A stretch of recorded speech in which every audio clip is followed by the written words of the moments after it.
My roommate always joked about having a dark sense of humor, but I stopped laughing the night I woke up to find him actually trying to cook me. From the day we moved in together, my roommate Olivia has looked at me like I'm an annoying mosquito she needs to get rid of. It started with using my bedroom when drunk for personal activities. Then it was forgetting a half-eaten sandwich in my drawer so mold would spread. Just recently, she tampered with the heating settings. Soonly my shower has no hot water. Everything that gave her just enough plausible deniability when I questioned her. Recently, she invited me to try out the sauna at the gym she worked at after hours. I'd been pretty stressed lately, so I said yes. It was relaxing. I let my mind wander and just enjoyed the heat, but then it came time to get out. I pulled the door handle only for the door to not open. I pulled the handle again, harder this time, but the thick wooden door didn't budge. The digital thermometer on the wall read 112 degrees, perfect for the 20 minutes I'd planned, but far from perfect when you can't get out. Even worse, the gym was empty, so banging on the door was futile.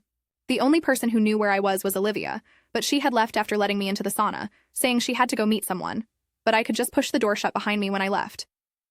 I pounded on the small window, hoping for a miracle, but the changing room outside was dark and empty. The main lights were off, and the only illumination came from the emergency exits down the hall. That's when the heating element clicked on again. I felt the temperature rise, Thayrox in the corner glowing red as they pumped more heat into the small wooden box. I tried the handle again, jiggling it, pulling with both hands, but nothing happened. The wood around the handle was starting to feel warm, 120 now, and I was sweating more than normal. My anxiety causing even more overheating. It tried to stay calm, telling myself someone would come, but the gym didn't open until 6 in the morning, and it was only 10 at night. Could I survive 8 hours in here? I examined the door more carefully and my stomach dropped. The deadbolt on the inside had somehow been removed. All that was left was screw holes. The mechanism with which doors opened had deliberately been removed. This wasn't an accident. Someone had prepared this sauna to trap whoever came in next.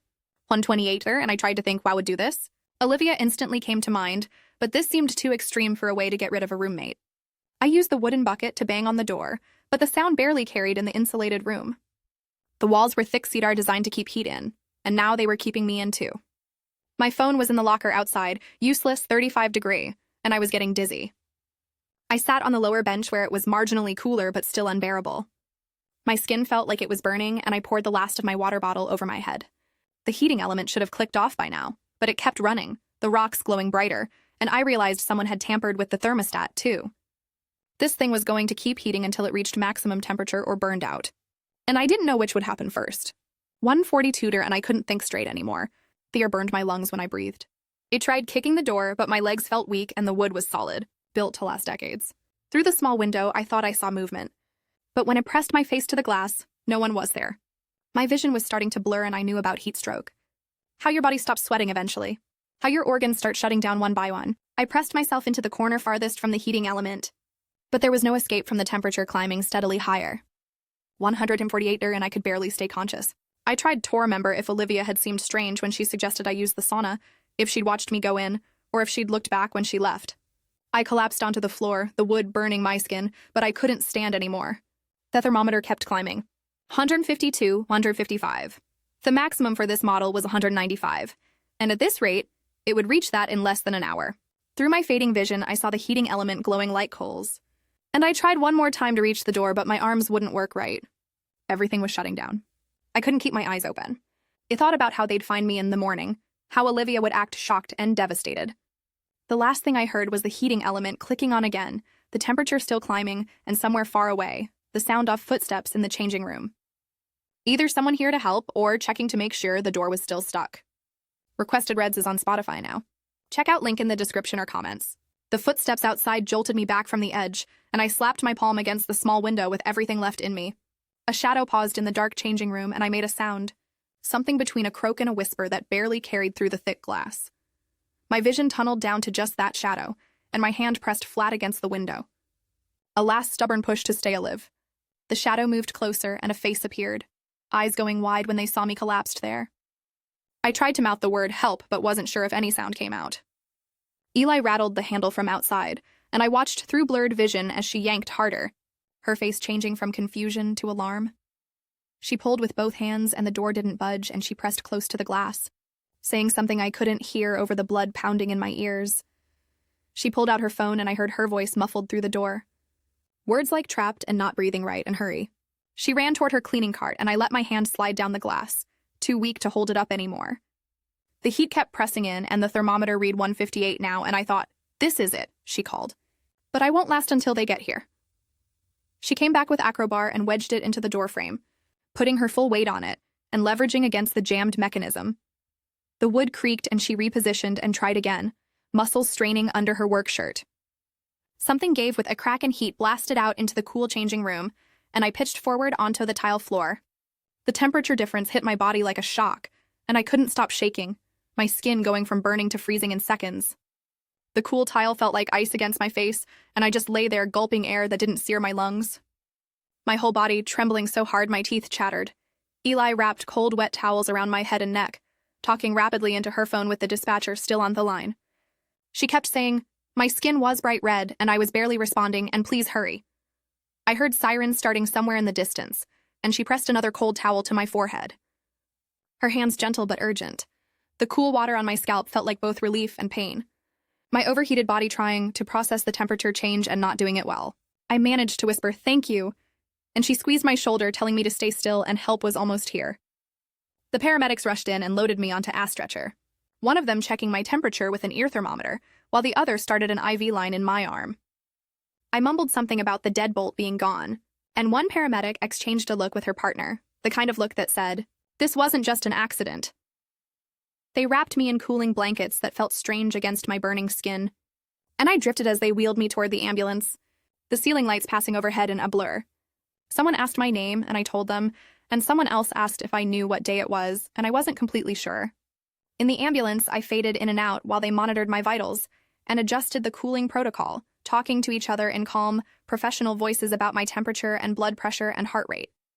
Fragments of Olivia's invitation replayed in my head. How casual she sounded when she suggested the sauna. How she mentioned meeting someone and told me to just push the door shut when I left. The pieces started connecting even through my confusion and exhaustion. She knew I'd be alone. She knew the gym was empty, she left, but she knew exactly where I was and that I couldn't get out. The ear admitted me right away, and nurses started aggressive hydration while hooking me up to monitors for my heart and oxygen levels. A doctor came in and explained the risks of heat stroke, using words like kidney failure and brain swelling and heart problems, saying they needed to watch me overnight to make sure my organs were handling the stress. I nodded weakly and let them work, too tired to process the full danger I'd survived.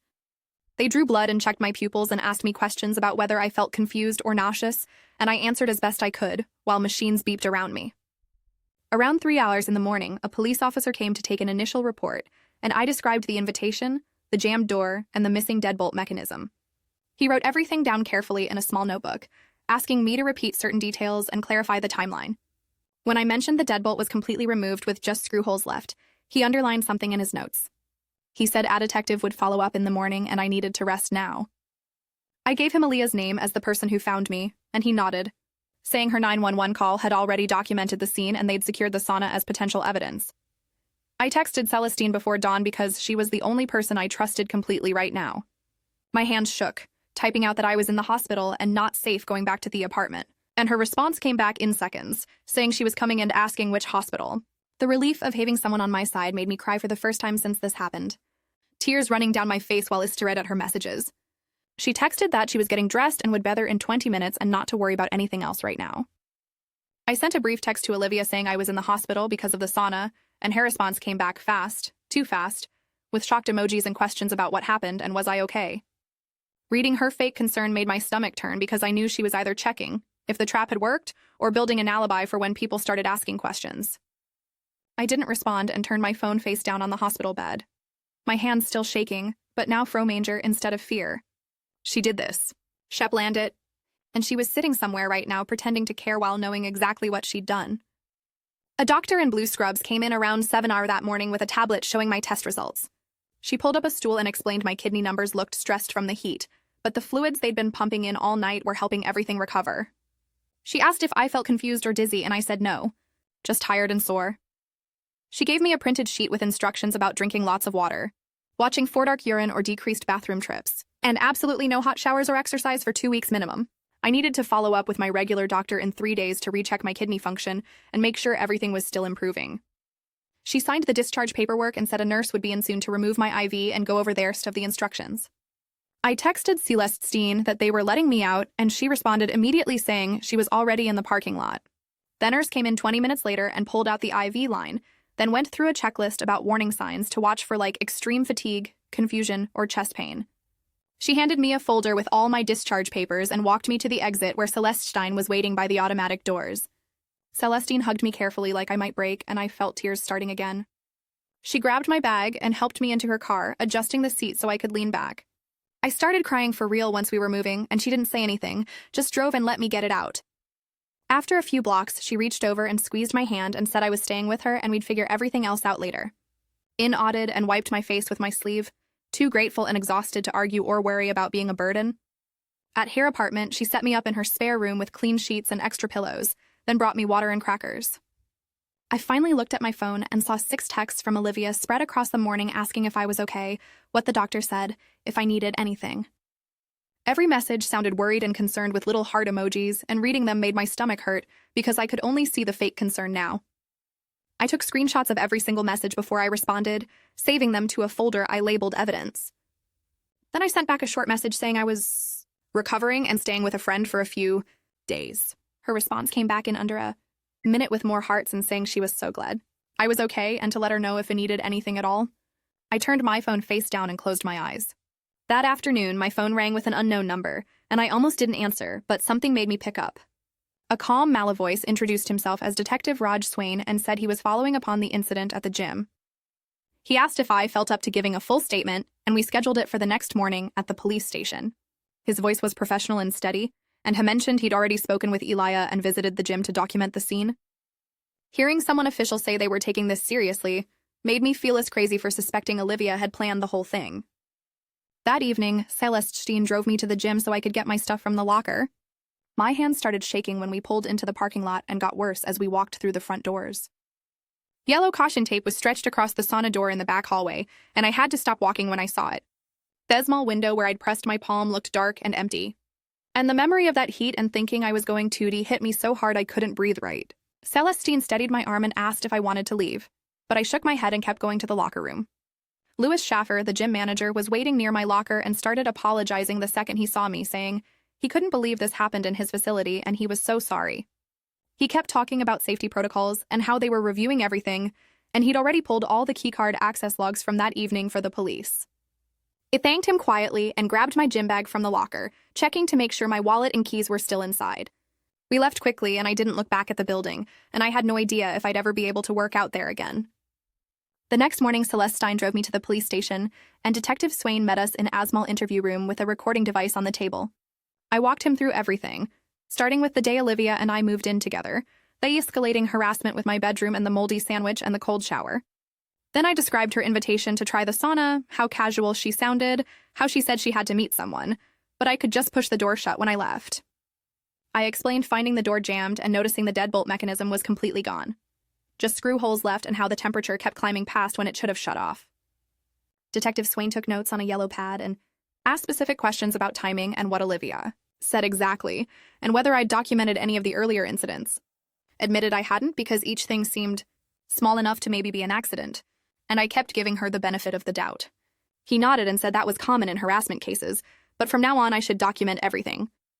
Eli came in about an hour later to give her official statement, and I waited outside while she talked to Detective Swain.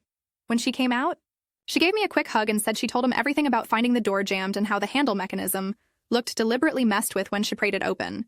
She also mentioned the thermostat display was flashing some kind of error code, which seemed important. Her testimony as someone who had no reason to lie or exaggerate carried a lot of weight, and I was grateful she was willing to get involved instead of just walking away. That afternoon, I was lying on Celestine's couch when my phone buzzed with notifications from our apartment building's group chat. Olivia had posted saying there was an equipment problem at the gym where she worked and her roommate got briefly trapped, but was fine now. Just a scary mechanical issue. Reading her frame it as an accident when I knew she'd planned the whole thing made me so angry I had to put my phone down. Several neighbors responded with concern, asking if I was okay. And I watched her build this whole narrative that erased what she'd actually done.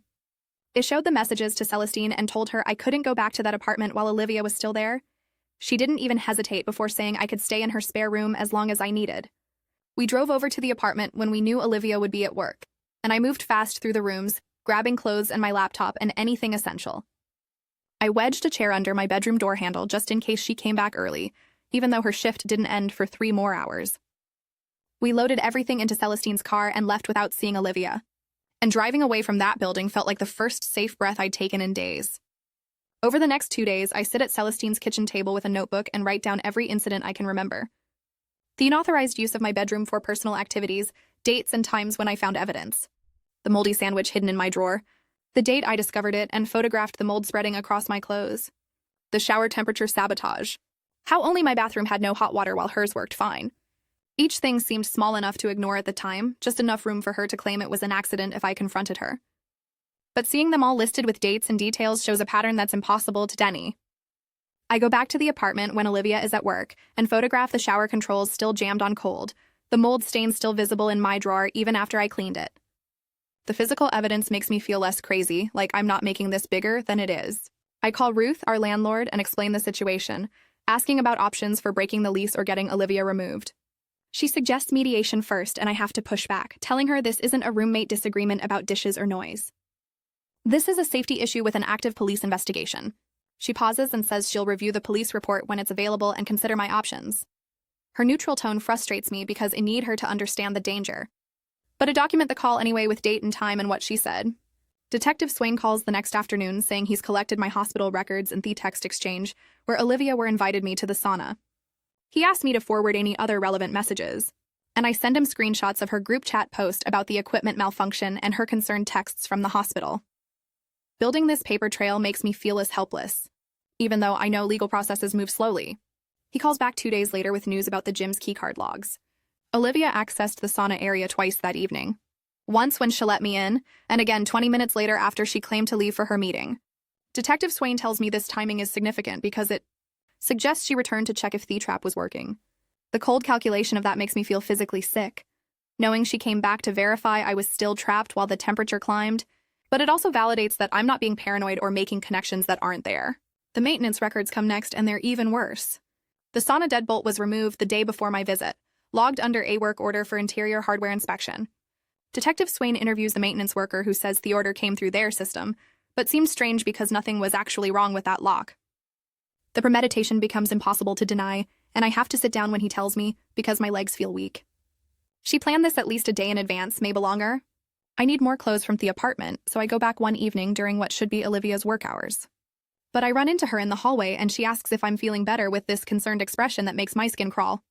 I say yes and keep my voice neutral, not giving her anything. When I mention the police investigation, she calls me paranoid and says, "Equipment fails sometimes. Why am I making this into something it's not?" I don't engage because there's no point arguing with someone who tried to cook me alive. I lock myself in my room and text Celestine that I'm here and uncomfortable, then grab what I need as fast as possible. That night, back at Celestine's place, I wedge my bedroom door shut with a chair under the handle. I pack a go bag with my important documents, medications, phone charger, and some cash in case I need to leave quickly. I share my live location with Celestine through my phone settings and set up a voice recording app in case I need audio evidence of anything. The level of caution exhausts me, but feels necessary when I'm dealing with someone who planned attempted murder. I barely sleep that night, listening for sounds in the apartment, even though I know Olivia doesn't know where Celestine lives. 2 days later, I'm making tea in Celestine's kitchen and steam rises from the kettle spout. My chest tightens and suddenly I can't get air into my lungs. The room spins and I'm back in that sauna with heat closing in and no way out. My hands shake and I slide down to sit on the floor trying to breathe but only managing short gasps. Celestine finds me there and drives me to urgent care where they confirm it's a panic attack. The doctor gives my information about trauma responses and how my brain is protecting me from perceived danger even when I'm safe. It's embarrassing to have this kind of reaction to steam from a kettle, but the doctor says it's completely normal after what I survived. I file a formal complaint with the gym's corporate office the next day, documenting the incident and Olivia's employment there in detail. They respond within 2 days saying they're placing her on administrative leave pending the police investigation. Lewis, the manager, calls to apologize again and assure me they're taking this seriously, that they've already started reviewing their safety procedures. I feel a small measure of control returning, like my actions are having real consequences instead of just disappearing into bureaucracy. Detective Swain interviews Olivia at the station and calls to update me afterward. She claims she left after letting me into the sauna and didn't return that evening. When he presents the keycard logs showing her second access 20 minutes later, she says she forgot something in her locker and had to go back. Her alibi is thin and contradictory, but not technically impossible to explain away. He tells me these cases require building evidence carefully because intent is the hardest thing to prove in court. Someone can do something dangerous and claim it was an accident or a mistake, and juries need proof beyond reasonable doubt. I understand what he's saying, but it's hard to accept that her planning and lying might not be enough. A few days later, Detective Swain calls to say someone from my apartment building contacted him with information.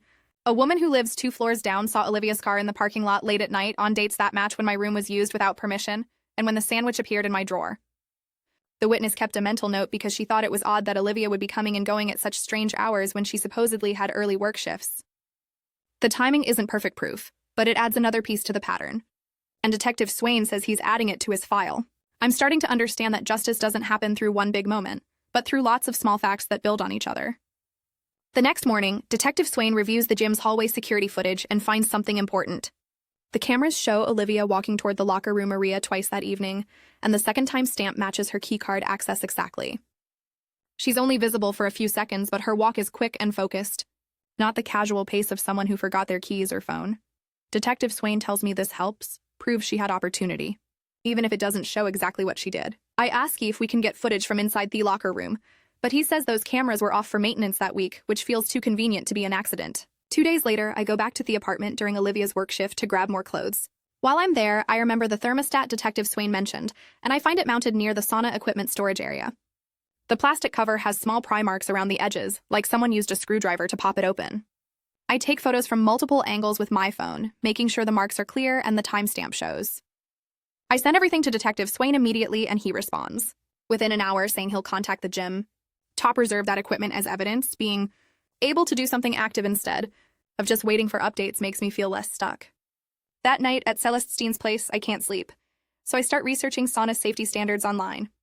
I learned that commercial saunas are required to have automatic shutoffs that kick in at dangerous temperatures, usually around 194 degrees. The thermostat should have multiple fail-safes to prevent exactly what happened to me. Reading the technical specifications makes the situation clearer because now I understand what had to be disabled or overridden to trap me that long. The list becomes more obvious when I see how many safety features someone had Toby pass. Knowledge replaces some of the scared feeling I've been carrying around since the hospital. The next afternoon, Celestine suggests we organize all the evidence into one clear timeline. We spread everything out on her dining table and start arranging it by date. Text messages, keycard logs, hospital records, police reports, photos of the remarks, witness statements, everything gets put in order. Celestine's computer science background helps because she knows how to make spreadsheets and backup systems. She sets up cloud storage for all the files and creates a master document with links to every piece of evidence. Seeing it laid out like this makes the case feel stronger, and my memory feel more reliable because I'm not just relying on my brain to hold all the details. I contact a legal aid office and schedule an appointment to discuss a restraining order. The lawyer I meet with is patient and walks me through the paperwork step by step. I have to describe the sauna incident in detail, and several times I need to stop and take deep breaths. Writing down that I thought I was going to die makes it feel real again in a way that's hard to handle. The lawyer explains that a temporary restraining order will legally require Olivia to stay away from me while the criminal investigation continues. She says the hearing will happen within 2 weeks and I should bring all my evidence. 2 days after filing their restraining order paperwork, my phone buzzes with a notification from the apartment's electrical monitoring app. The power in my bedroom has tripped even though I haven't been staying there. I drive over to check and find the breaker for my room switched to the off position. I photograph the breaker panel with the switch clearly visible and add a timestamp note in my phone. It's a small thing compared to the sauna, but it shows Olivia is still messing with my stuff, still trying to make my life difficult.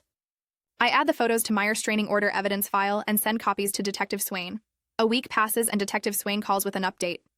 He got approval to subpoena the gym's complete camera backup system and all maintenance logs going back 6 months. He warns me that getting everything will take time because the gym's corporate office has to approve the release and their legal department moves slowly. He tells me that being thorough matters more than being fast when building a case that could go to trial. I practice patience even though every day feels long and I keep checking my phone for updates. The gym's corporate office officially suspends Olivia pending the investigation outcome.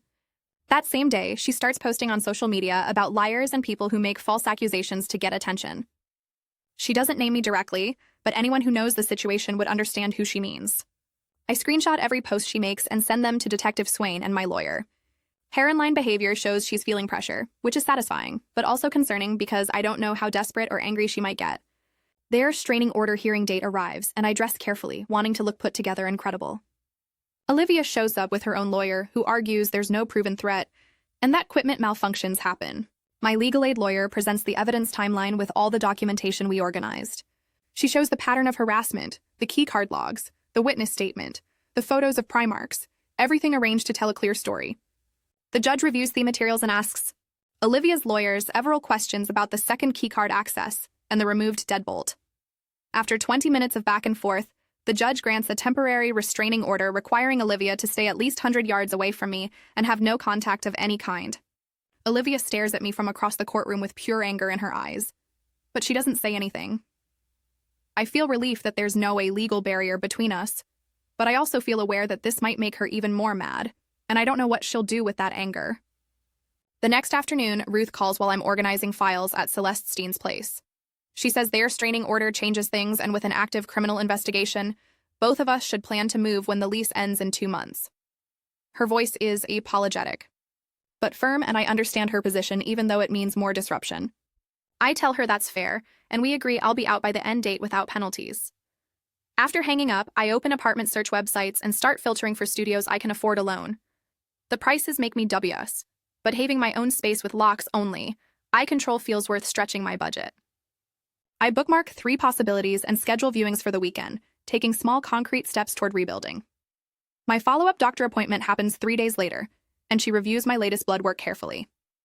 The kidney function numbers there, back in normal range, which is huge relief, but she asks about ongoing symptoms. I admit the fatigue hasn't improved much, and I still can't handle heat without my heart racing and dizziness starting. She nods and says, heat sensitivity after severe exposure can last months, and my body went through major trauma. She writes a detailed note from my employer, explaining I need temporary accommodations, including flexible hours and remote work options when possible. Having official medical documentation that validates this isn't something I can just push through makes me feel less like I'm being weak or difficult. She schedules another follow-up in 6 weeks and reminds me to stay hydrated and avoid any heat exposure, including hot showers and sunny days without protection. Detective Swain calls that evening with an update that makes my pulse quicken.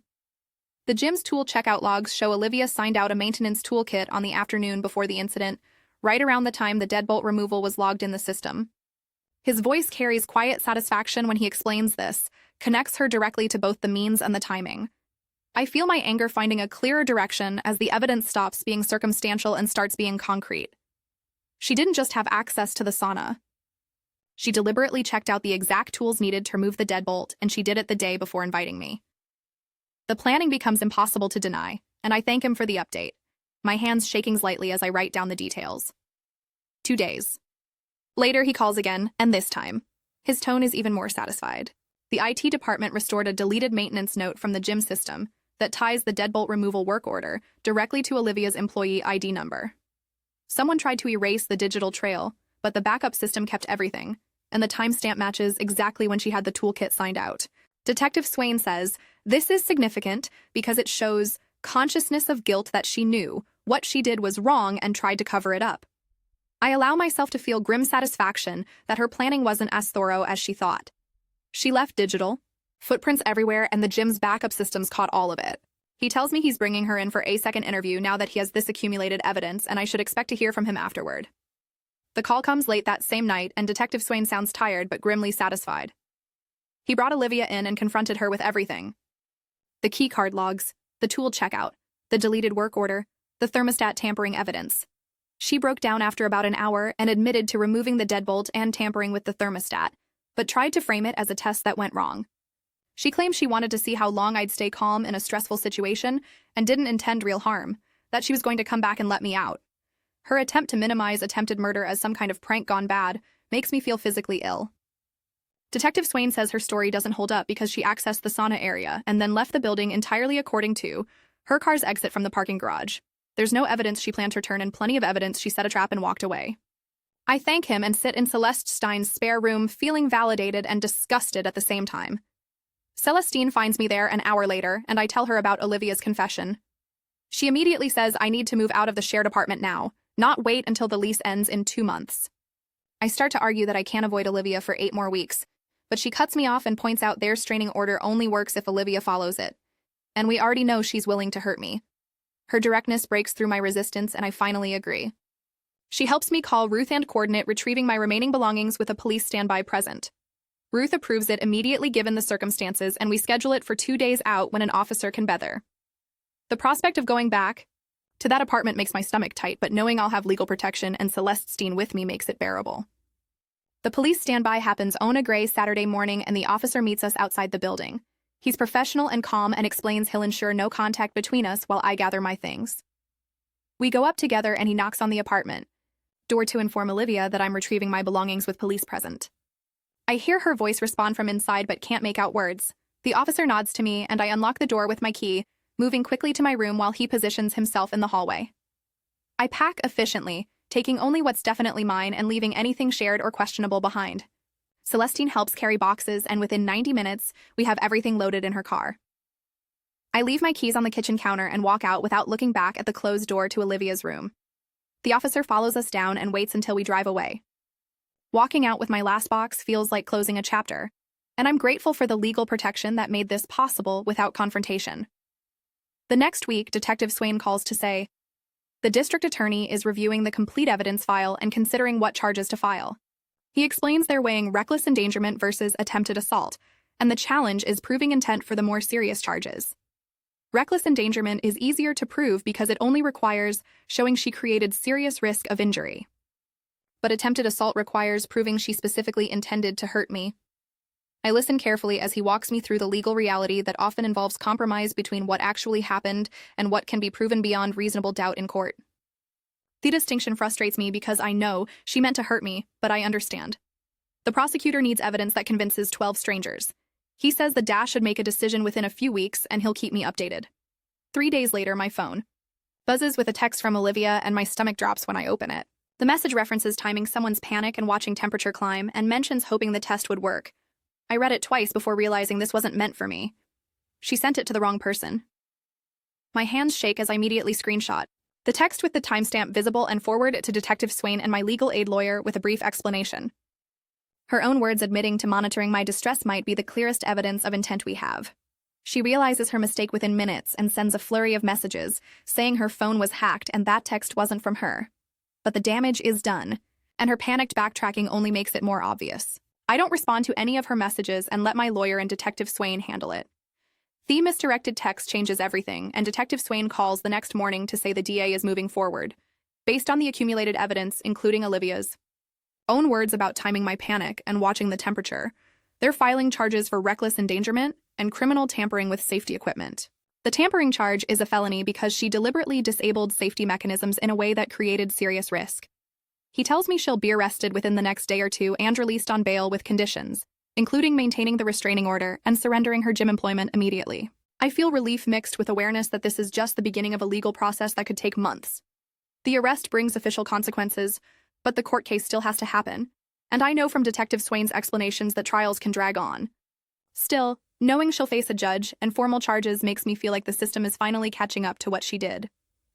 The HR meeting happens 3 days later in Asmal conference room with my manager and the HR director.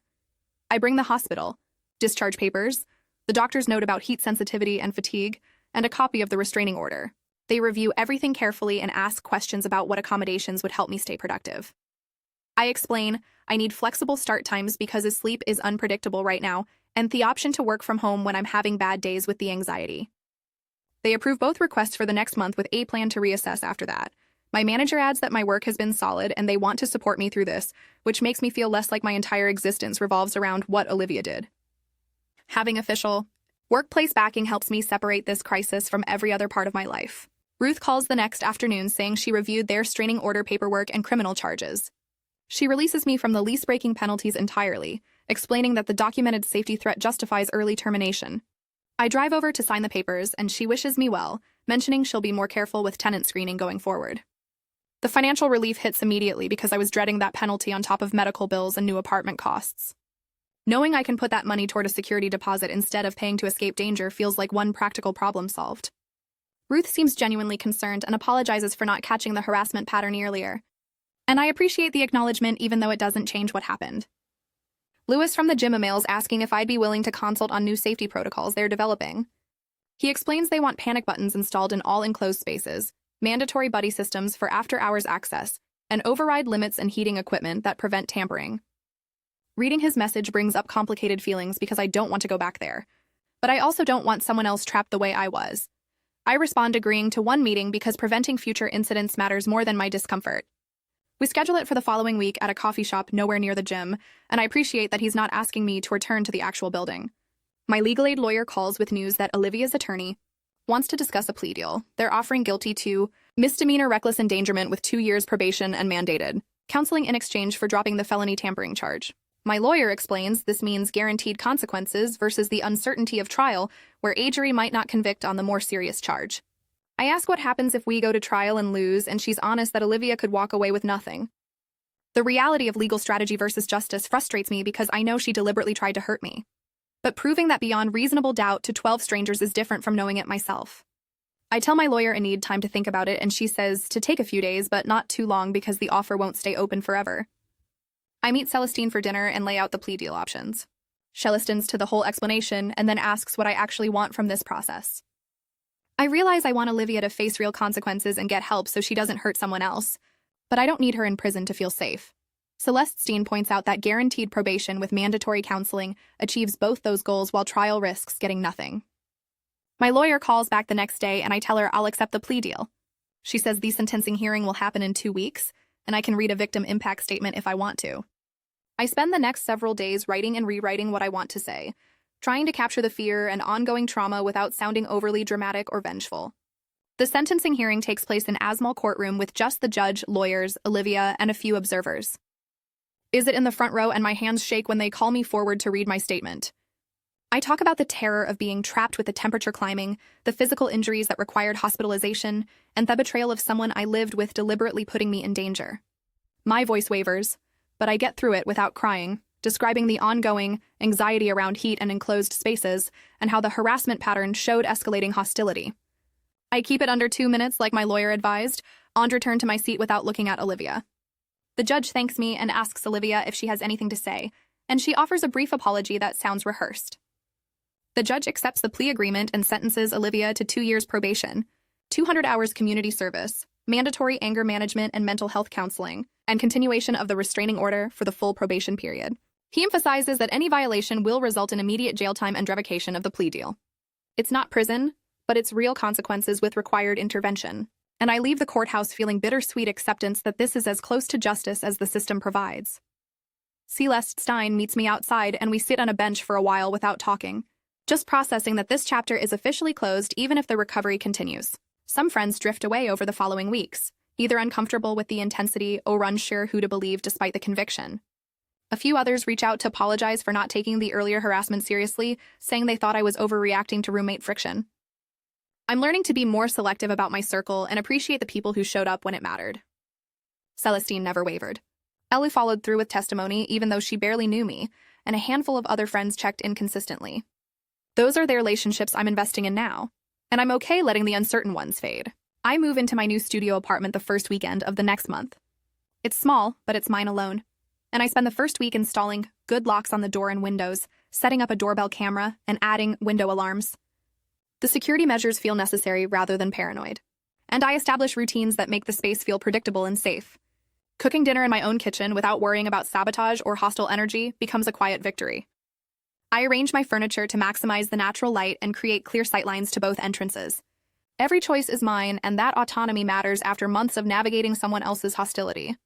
I start weekly therapy sessions with Suzanne, who specializes in trauma recovery. She gives me practical tools for managing triggers and anxiety, including grounding techniques for when steam or heat causes flashbacks. We practice identifying the difference between real danger and remembered fear, and she validates that healing isn't linear. Some days I feel strong and capable. Other days, the sound of a heater clicking on makes my heart race.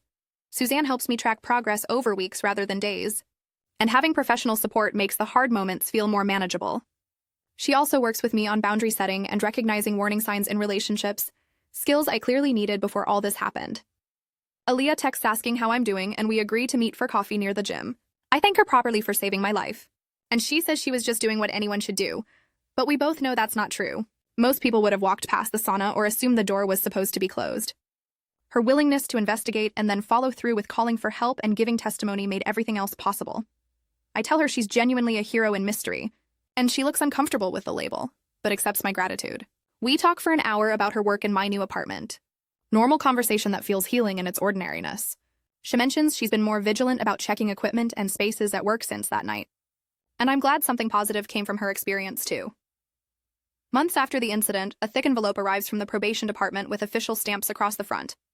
I open it at Celeste Steen's kitchen table and pull out the compliance report showing Olivia has attended every mandated counseling session, completed 40 hours of community service so far, and maintained 0 contact violations. The probation officer's note confirms she's following all conditions exactly and recommends extending the restraining order for the full 2-year period. I read through the document twice, checking the dates and signatures, and something tight in my chest loosens just slightly. Knowing there's official monitoring and real consequences for any contact makes the hypervigilance I've been carrying ease back a notch. I file the report in my growing folder of legal documents and text Celestine a photo with the caption, "Still complying?" She responds with a thumbs up and reminds me this is what accountability looks like, even if it's not perfect. Work stabilizes over the following weeks as I return to normal hours, and my manager assigns me a small website redesign project. It's modest but challenging enough to rebuild my confidence without overwhelming me. And I appreciate that she judged the scope correctly. She checks in every few days with quick messages asking how I'm managing the workload, but she doesn't hover or treat me like I might break at any moment. The balance feels right, and I make steady progress on the project, meeting deadlines and contributing in team meetings without the fog of exhaustion that hung over me for months. My finances recover slowly despite the medical bills still arriving in waves. I set up a payment plan with the hospital billing department that spreads the debt over 18 months. And while it's tight, I can manage it alongside rent and basic expenses. The financial stress stops feeling quite so crushing when I see the balance decreasing each month. I practice setting firm boundaries in all my relationships now, both online and in person. When a coworker asks too many questions about the incident, I say I'm not discussing it and redirect the conversation without apologizing. When someone from the apartment building friend group tries to reconnect after months of silence, I politely decline and don't explain why. I keep an emergency plan organized without obsessing over it. Important documents stay in one folder by the door. Celestine has my spare apartment key, and Detective Swain's contact sits saved in my phone under DS. The awareness feels like having agency rather than living in paranoia, and I'm learning to recognize the difference between reasonable caution and letting fear control every